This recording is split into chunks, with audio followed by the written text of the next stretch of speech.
Assalamualaikum warahmatullahi wabarakatuh. Nah, kali ini saya mewakili kelompok saya akan membahas tentang teori komunikasi dalam kelompok sebenarnya dan berapa sih teori di dalam teori komunikasi berkelompok. Nah, kali ini kita akan membahas tentang teori sosiopsikologis. Nah, teori ini secara sederhana memandang makhluk sosial. Nah, apa sih caranya? Apa sih memandang makhluk sosial itu seperti apa? Nah, memandang makhluk sosial dalam teori ini memiliki pengertian setiap orang pasti akan memandang dirinya sebagai individu yang memiliki tubuh, otak, dan kulit yang berfungsi sebagai batas antara dirinya dan dunia luarnya. Nah, setiap orang adalah unik dari segi fisiknya, dan bahkan jika dua orang bersaudara kembar identik sekalipun tidak memiliki wajah yang 100% sama. Nah, teori psikologis ini mempelajari individu sebagai makhluk sosial merupakan kekuatan dari tradisi pemikiran ini. Pemikiran yang berasal dari bidang ilmu psikologi sosial yang telah berkembang menjadi suatu pemikiran yang sangat berpengaruh dalam teori komunikasi. Nah, yang artinya teori psikologis yaitu bagaimana kita sebagai makhluk sosial untuk berinteraksi di khalayak umum, bagaimana kita mengkomunikasikan ucapan kita yang baik, bagaimana kita mengkomunikasikan simbol-simbol bahasa kita dengan baik agar si penerima pesan atau komunikan ini paham apa yang kita sampaikan. Nah, lalu setelah kita bahas tentang teori psikologis ini, maka akan muncul pertanyaan-pertanyaan yang sederhana seperti mengenai keluarga kita. Nah, setelah diri kita, lalu kita akan merambah ke keluarga kita, memikirkan bagaimana keluarga kita, siapa sih keluarga kita, seperti itu. Nah, maka teori sibernetika inilah yang akan membahas tentang cuplikan sederhana. Nah, cuplikan kecil tentang pertanyaan keluarga, lalu pada pertemuan yang tidak sengaja dengan teman kalian, bernostalgia seperti dulu, kisah kalian waktu kecil, bagaimana pengalaman Anda. Nah, teori sibernetika berfungsi sebagai berikut. Nah, sibernetika merupakan tradisi yang membahas mengenai suatu sistem yang kompleks, di mana berbagai elemen yang terdapat di dalamnya saling berinteraksi dan saling mempengaruhi.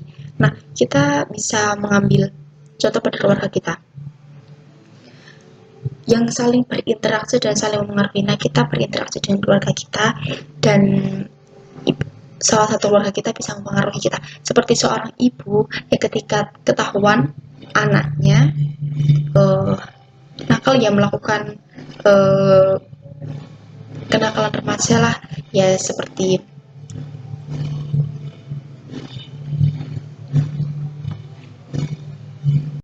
rawat tidak kenakalan sewajarnya seorang anak kecil yang berumur 5 tahun. Dia akan memberitahu dengan nasihat-nasihat kecil. Maka dengan nasihat-nasihat itu berharap agar ibu itu bisa mengerti seorang anak yang berumur 5 tahun itu. Nah, setelah teori tadi, masuklah pada teori sosiokultural, di mana teori ini membahas tentang siapa jati diri sendiri, membahas kualifikasi diri, membahas siapa sih kita sebenarnya, siapa sih, ada apa dengan diri kita sehingga orang-orang bisa mendekat kepada kita, siapa, bagaimana, mengapa, timbullah pertanyaan-pertanyaan seperti itu.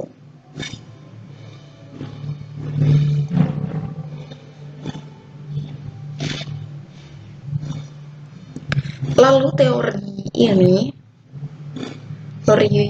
sosiokultural membahas mengenai tradisi yang dapat kita menulis pertanyaan siapakah saya.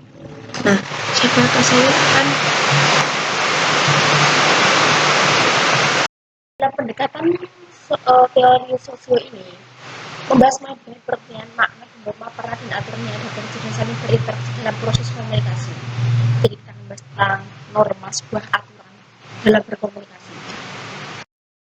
Lalu selanjutnya muncullah tentang setelah kita membahas norma, aturan, maka muncullah kita untuk berpikir kritis bagaimana kita mengungkapkan gagasan ide pada sebuah forum. Lalu, dalam teori kritis ini menjelaskan mengenai tradisi dengan sejumlah pertanyaan. Nah, pertanyaan ini, maka yang memunculkan bagaimana seorang berpikir kritis. Nah, teori kritis menunjukkan ketertarikannya untuk menemukan adanya suatu bentuk landasan sosial dan suatu pengaturan kekuasaan. Jadi teori kritis ini mengungkapkan sebuah gagasan, ide di mana untuk